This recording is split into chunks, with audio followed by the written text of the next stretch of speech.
Amigos e amigas, boa noite. Ih, que boa noite, mais frio, boa noite. Saúdo a Bia, com ela todo o pessoal de Famílias Novas, do Centro de Saúde Padre Pio, os missionários e missionárias da Canção Nova, e a você que está aqui presente no Auditório São Paulo, mas também a você que nos acompanha através de todas as redes de comunicação Canção Nova. Que é um aprofundamento? Um aprofundamento é isto que nós iniciamos hoje. A Canção Nova sempre escolhe, ao longo de 10 anos já, um tema específico, convida 2 ou 3 especialistas, prepara sobre esse tema uma realidade muito especial de intelectualidade, de oração e especialmente de discussão e de debate entre nós. Por isso, não é um evento, é um aprofundamento. Tem um número restrito de pessoas que nos acompanham para que o debate possa ser muito mais prático e possa ser muito mais dialético também ao mesmo tempo.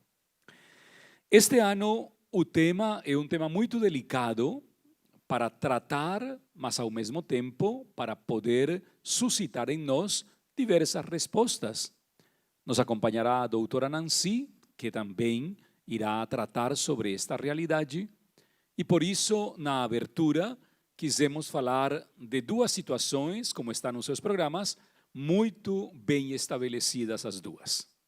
O drama da angústia e o drama da dor humana, né? A angústia, como tal, é um estado permanente do ser humano. Não é que você possa dizer com tranquilidade que a angústia é um estado ocasional. Não.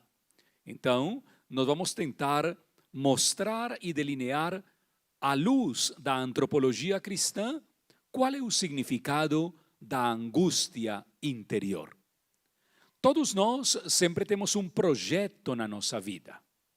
Todos nós sempre temos, entre aspas, um destino. A palavra mais, a palavra mais clara não é destino. Eu tenho um pouco de receio de utilizar o termo destino, porque os primeiros cristãos nunca falavam em destino. Nunca. Os primeiros cristãos sempre falavam em futuro. Mas acontece que com o passar do tempo, o futuro também se tornou um problema. Porque muitas pessoas começaram a voltar aos astros. E então a astrologia, no meio do cristianismo, causou sérias problemáticas nos 5 primeiros séculos. Muitos cristãos visitavam as grandes quiromantes e os grandes adivinhos para descobrir o futuro. Quando se popularizou na Europa do século IV o horóscopo, muitas pessoas se encontravam na igreja, sabem para quê? Para que alguém lesse o horóscopo. Então, isso era um problema seríssimo. Além do mais, porque nos primeiros séculos, os cristãos fizeram uma confusão terrível com o termo parousia. Metade dos cristãos pensava que a segunda vinda de nosso Senhor Jesus Cristo já, logo aconteceria. Então, todo mundo estava sempre, todos os dias, prontos para viver a parousia. Pois bem, a realidade da antropologia cristã foi passando com o tempo e foi trabalhando essas dimensões que muitos de nós ainda não temos trabalhado. Passado, presente e futuro. Eu não me posso mover desta cadeira, mas me estou sentindo pegado como um chiclete, hein? Estou proibido de me mover por causa dos que estão lá na TV e nos meios de comunicação, né?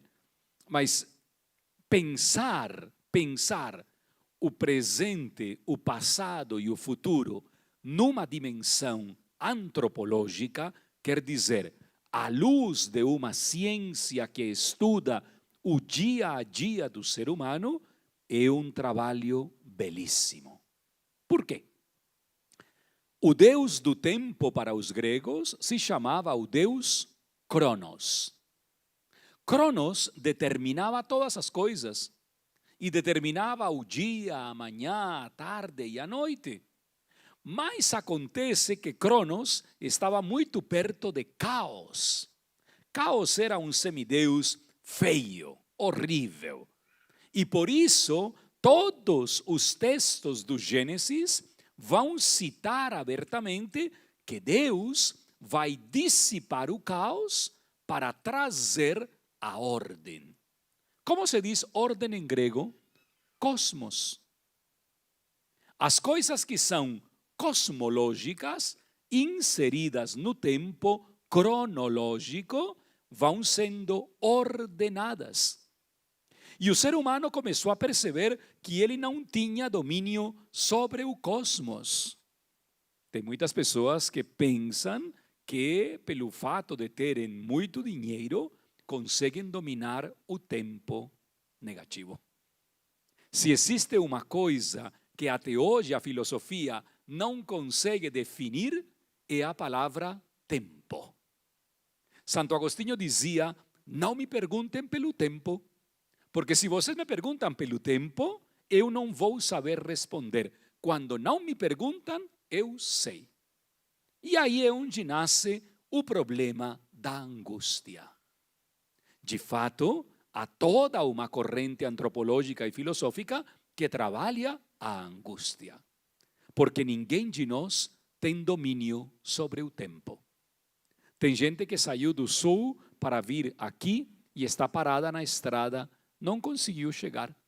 Pensaram, segundo o relógio, que chegariam às 5 da tarde. Não, vão chegar a 1h15 da manhã, segundo um aparelhinho que pronostica o tempo chamado Google Maps ou Waze.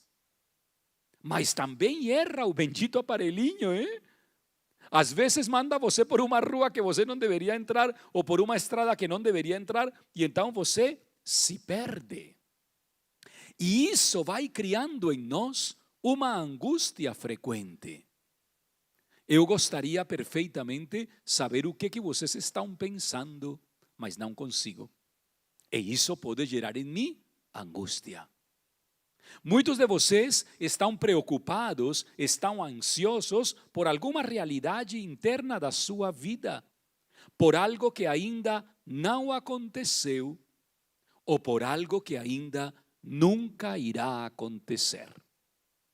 Por isso o evangelho que acompanha esta nossa pesquisa é o capítulo 5 de João, especialmente entre os versículos 1 e 15.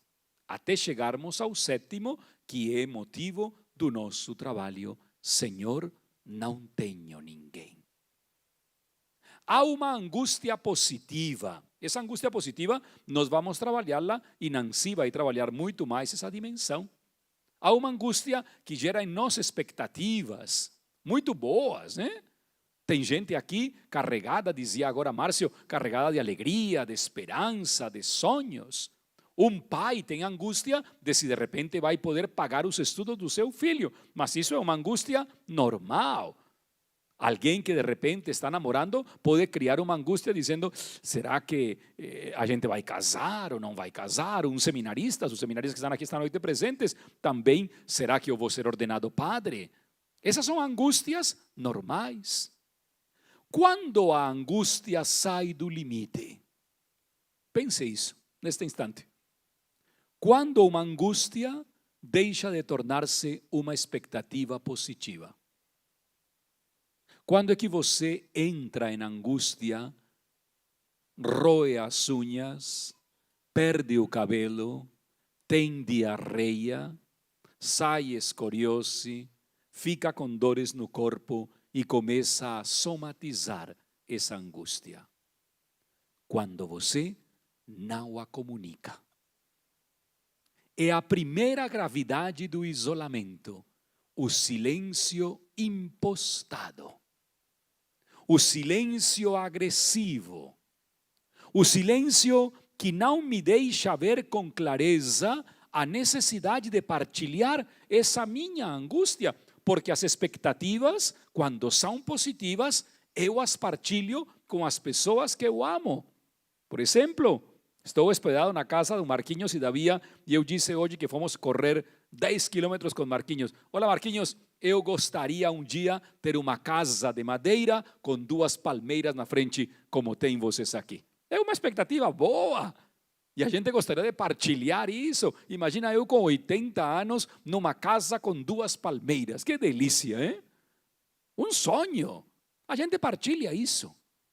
Mas quando a angústia começa a consumir a pessoa, o isolamento começa a dar um sinal. Os gregos eram muito espertos, por isso falam da somatização.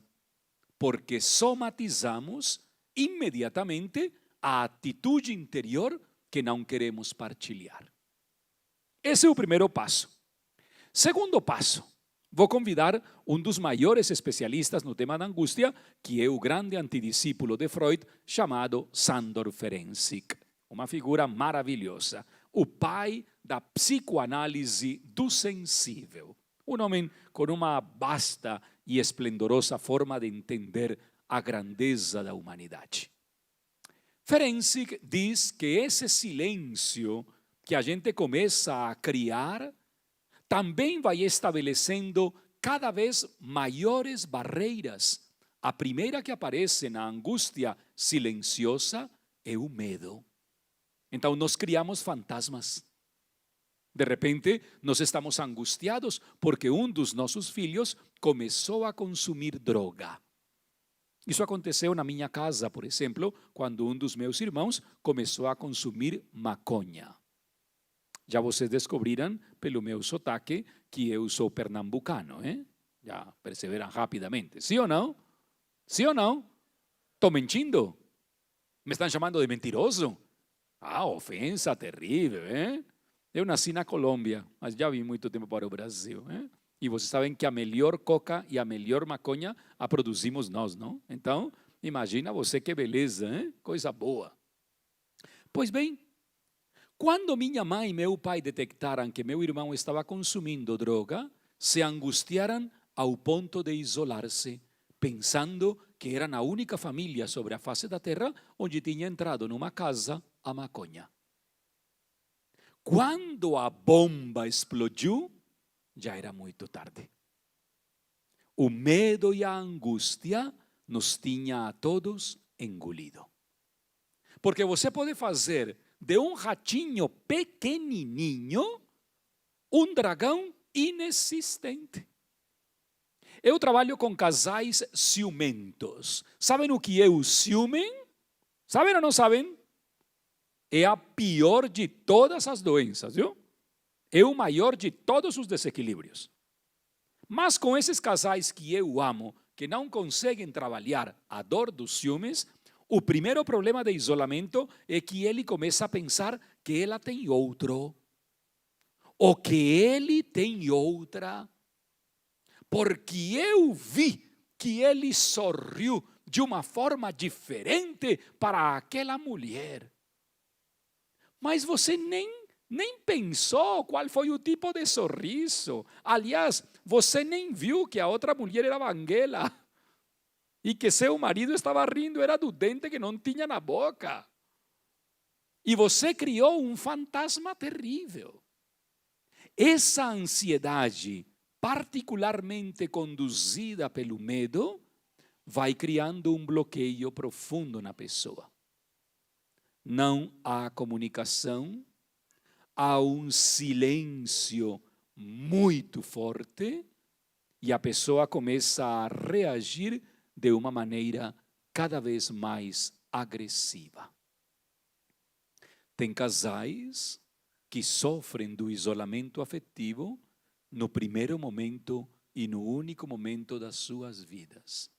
Não se falam. E não se falam por muito tempo. Tem filhos que não falam com seus pais de medo. De medo. Tem amigos que não se falam mais de medo. Porque o medo real nos bloqueia, ainda mesmo que nós saibamos que o medo é parte dessa fantasia. Em segundo lugar, há uma coisa que Ferenczi vai dizer com todas as letras. As barreiras criadas pelo medo vão gerar uma forte inconsistência em nós. Então, a ansiedade vai ser uma espécie de termômetro que passa de 40 a 0 graus. A pessoa pode estar num momento muito tranquila ou parecendo muito tranquila, mas alguma situação dispara essa angústia e já não há como calmar essa pessoa. Já não há como tranquilizar essa pessoa. Ou porque a sua reação é tão forte, ou porque a sua reação é tão indiferente, que a pessoa não consegue estabelecer esse limite com a realidade. Se torna inconstante, não existe nenhuma possibilidade de perseverança. Se vê com muita frequência isso nos meios dos estudantes na universidade. Se vê muito frequentemente nas pessoas mentirosas com a grande patologia da mitomania. Quem vive um mundo cheio de fantasias cria uma angústia insuportável, porque sempre terá que dizer uma mentira para salvaguardar algo que ela mesma criou e com o qual ela se identificou, mas que na verdade, no substrato, isso não existe. Então se cria uma ambivalência, é a brincadeira do ping-pong. Por exemplo, uma pessoa carregada de angústia nunca assume a sua responsabilidade quando erra, porque tem muito medo da punição.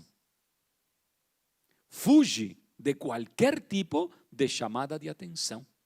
Então é o menino que quebra o vaso, cata os caquinhos, os esconde embaixo da terra, mas um dia a mãe vai perceber que o vaso está quebrado por trás.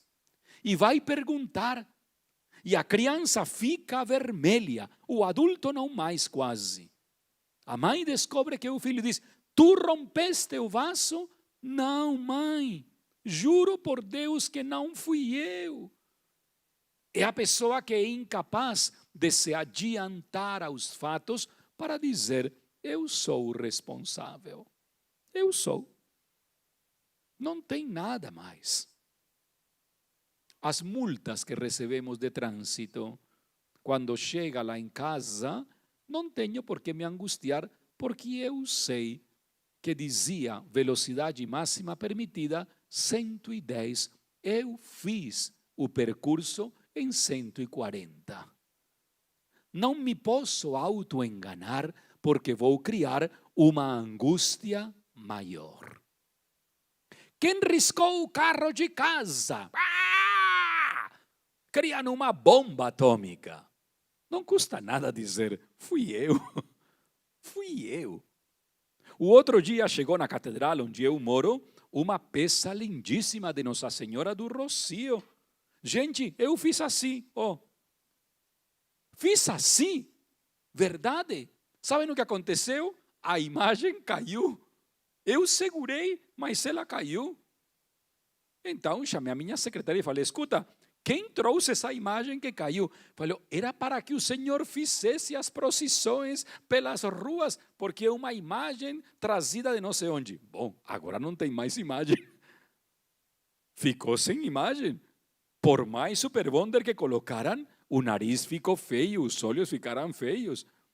Quando chegaram: padre, cadê a imagem? Falei: olha, eu levantei a imagem e ela caiu. Caiu. Eu me responsabilizo pela imagem porque estava nas minhas mãos. Isso não me cria angústia nenhuma. Se a imagem era santa, continuará a ser santa. Se a imagem era trazida do Portugal e tinha não sei quantos anos, beleza, saberão que nas mãos do padre Rafael se quebrou. A responsabilidade é minha e não tenho por que esconder essa situação. Na medida em que eu vou atrasando o processo de comunicação, maior isolamento vou tendo na minha existência. No trabalho com casais eu vejo uma coisa muito forte. O marido faz um negócio e não conta nada para a mulher. O negócio não deu certo o marido perdeu toda a poupança. Começa um isolamento afetivo imediato. Imediato.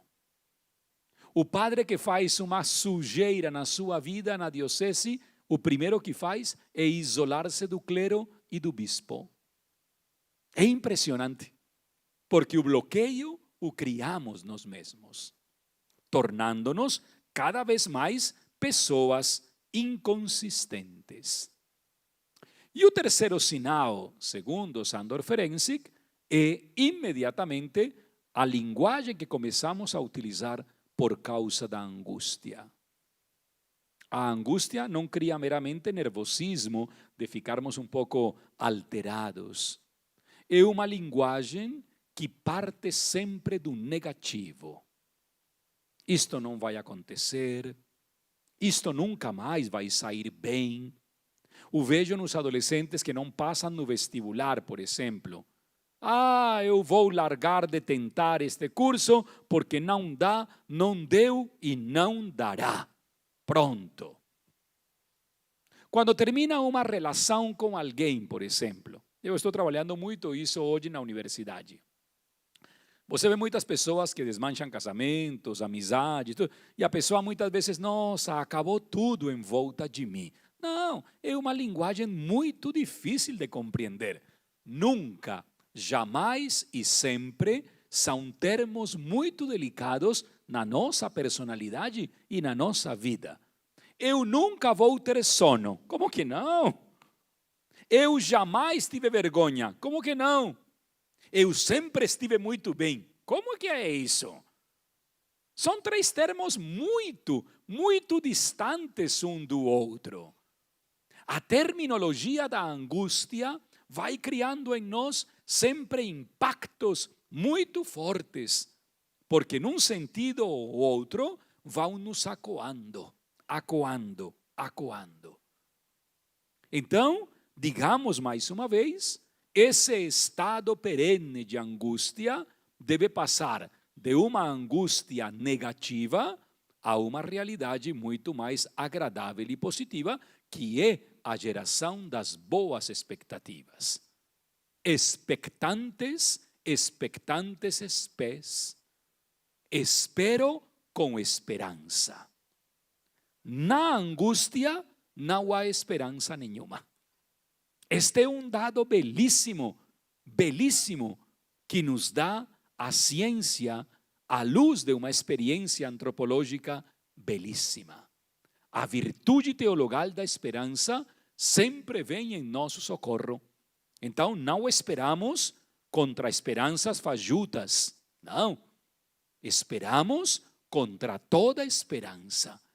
Porque sabemos que essa esperança vai abrir um horizonte cada vez mais positivo. Existem angústias de diferentes tipos, não? Cada um de vocês pense um pouquinho nas angústias que temos tido ao longo da nossa vida. Não confunda angústia com decepção, viu? Porque pode ser que a decepção gere em você angústia, mas a angústia não é decepção.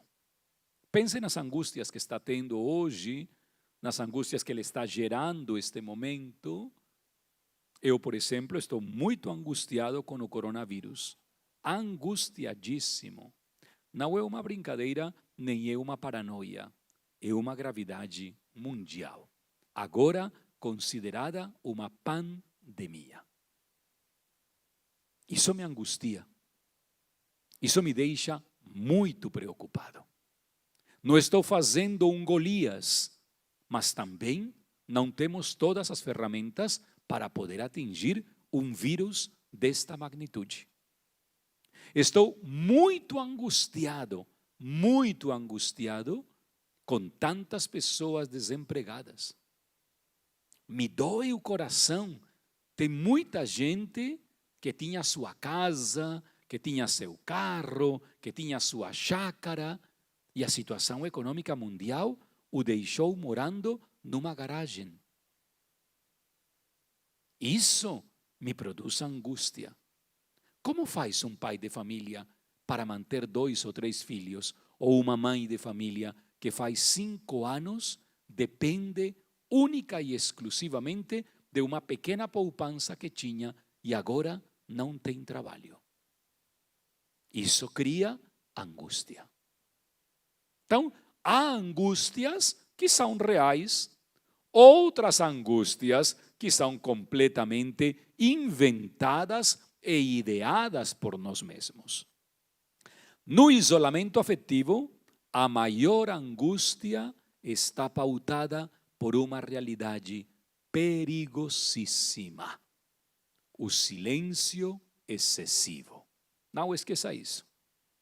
Não quero falar, não quero me expressar, não quero dizer, depois eu me contradigo, digo primeiro uma coisa e depois digo outra que não tem nada a ver com isso, não existe nenhuma ilação, nenhuma ligação, não existe elo nenhum entre uma realidade e a outra. Então são pessoas com um silêncio colpestante, mexe, bate profundamente. Você pergunta para a pessoa amada: o que está acontecendo? Não estou vendo bem você. Nada. Opa! Se não estivesse acontecendo nada, você me responderia em outra tonalidade. Os genitores, os pais que chegam e perguntam para o adolescente ou para o filho adulto: não te estou vendo muito bem. Posso te ajudar? Está tudo bem. Eu tenho um amigo a quem eu quero muito bem, sabem? Nunca esse cara me disse que estava mal. E às vezes eu pergunto: já conheço esse cara faz mais de 20 anos. Será que ele não tem problemas na vida? Porque a resposta dele é esta: como está fulano de tal? Excelente, maravilhoso, legal. Eu digo, bom, ou com essa resposta dele me bloqueia, ou com essa resposta dele me está reafirmando que a vida dele já é o paraíso eterno, hein? E estou falando com um morto que já está na ressurreição dos mortos. Porque tudo sempre está maravilhoso, nota 10 e legal. Maravilhoso, excelente e legal. Algumas pessoas têm muita dificuldade para expressar a sua angústia. Esta talvez seja a melhor pergunta do aprofundamento. Você tem facilidade para expressar as suas angústias? Você partilha sem fazer drama e sem passar-se por vítima? Porque tem muita gente que adora ser vítima e transforma os outros em verdadeiros vitimários. Isso não é angústia, isso é capricho. Então tem muita gente que chama a atenção. Estou angustiada porque não está pronto o meu vestido de noiva e mando todo mundo para fora de casa. Não, espera aí. Está sendo uma noiva testaruda, caprichosa. Talvez a modista vai demorar um pouco, mas não é para que você acabe com a vida de todos. Estou angustiado porque não chegou o meu carro que faz 2 meses pedi para que viesse de Oslo, da Noruega. Não, espera aí. Talvez o container não o trouxe e você vai ter que esperar. Mas você não pode acabar com todo mundo só porque o seu carro, último modelo, não está aqui. Essas angústias trazem muito de vitimização. E eu estou vendo cada vez mais casais divorciar-se por causa da vitimização. Aquele ou aquela que se sente vítima de tudo. De tudo. Sou sempre eu, quem tem que trabalhar, quem tem que fazer, quem tem que pagar, quem não sei o quê. E nada está bem. Esse silêncio tão forte, nós recebemos um presentão 53 anos atrás, no Concílio Vaticano II, quando o Papa Paulo VI apresentou em 65 a grande experiência, o grande documento da Gaudium et Spes, gozo e esperança, alegria e esperança. Eu fiquei fascinado este ano, no Setembro Amarelo, quando tratamos o tema do suicídio no Brasil. O primeiro que fiz com os meus alunos de medicina foi trabalhar a realidade do suicídio afetivo. Sabem onde começa hoje o suicídio afetivo? No álcool. Uma guria de 19 anos, de segundo ano de medicina, que bebe todos os dias 15, 20 cervejas, está se suicidando. Está atrocidando a sua vida. Quando eu faço uma festa na minha casa e coloco 50 litros de álcool, estou acabando com a festa. Vamos comprar 10 barris de shopping porque são os 50 anos de casamento do meu pai e da minha mãe. Prepare-se porque ali vai ter show. As pessoas não vão sair sadias dali. A mesma coisa que acontece com o bullying, por exemplo. O bullying não nasce na escola. O bullying nasce na casa da criança, onde a criança ouve seus pais ridiculizarem os seus amiguinhos. E eles depois vão transmitir exatamente o que ouviram na casa com os pais, sem problema nenhum. A reprodução é real. Hoje falávamos com a Bia uma coisa muito forte. Recebemos uma pergunta no programa sobre a homossexualidade. E a pessoa dizia, olha, será que meu irmão homossexual pode influenciar de forma negativa os meus filhos? Eu pensei, mas não falei. E ela me disse que também pensou, mas não podia falar. Quase que eu lhe digo, já você viu a influência tão negativa que como mãe você dá para as suas filhas? Sendo assim, tendo esse tipo de medos e de angústias desnecessárias. Ou como uma prima minha que não contratava uma senhora sordomuda como secretária porque de repente o seu filho ficava sordomudo também. Essas angústias são verdadeiramente inesperadas na sociedade. Mas a nossa sociedade do holofote do século XXI vive desse tipo de angústias. O texto de João é fortíssimo por isso. Porque na piscina de Betesda tinha muita gente angustiada. Na piscina de Betesda tinha muita gente cheia de angústias e preocupações. Ao ponto de que de vez em quando descia um anjo, mexia na água e alguém ficava curado. A própria cura, que é Jesus, entrou na piscina. Foi ao encontro dos angustiados. Essa angústia está gerando certas dores que para mim hoje são verdadeiras patologias sociais. A primeira e grande dor, talvez a mais difícil de todas e de compreender, é precisamente o significado do coletivo. Como é que a sociedade está causando tanta dor no meio do ambiente no qual nos encontramos? Num apartamento moram 4 pessoas, pai, mãe, filho, filha. O apartamento tem 3 quartos ou 4 quartos. O pai está na sala com os pés no puff. A mãe está numa outra sala, no outro quarto, com o celular na mão. No outro quarto está o filho com o celular e o computador e os fones de ouvido. E no outro quarto está a filha com fone de ouvido, celular, Pokémon e falando com as amigas sobre a moda que vai utilizar na festa de sábado. O apartamento está completamente isolado. Acontece nos seminários também, onde se formam os futuros padres. Acontece nas comunidades de vida como esta da Canção Nova e outras pelo mundo afora. A coletividade já não me diz mais nada. O mais difícil desta noite não foi ter começado o aprofundamento, foi ter feito com que você que está lá no fundo descesse. Foi o mais difícil, se aproximar. Porque a coletividade já virou patológica. É impressionante.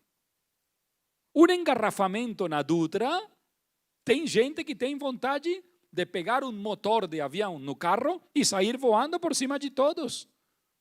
E quase ninguém se pergunta, será que o acidente que aconteceu deixou pessoas mortas? Será que eu posso ajudar em alguma coisa? Ou será que o acidente da frente me envolve também a mim que estou atrás? É patológico quando eu já não me interesso mais pela grande coletividade.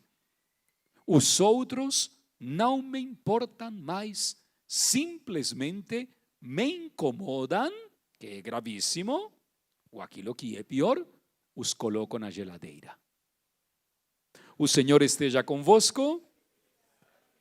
Abençoe-vos o Deus Todo-Poderoso, Pai, Filho e Espírito Santo. Um bom descanso para todos e nos vemos amanhã. Deus les abençoe, viu?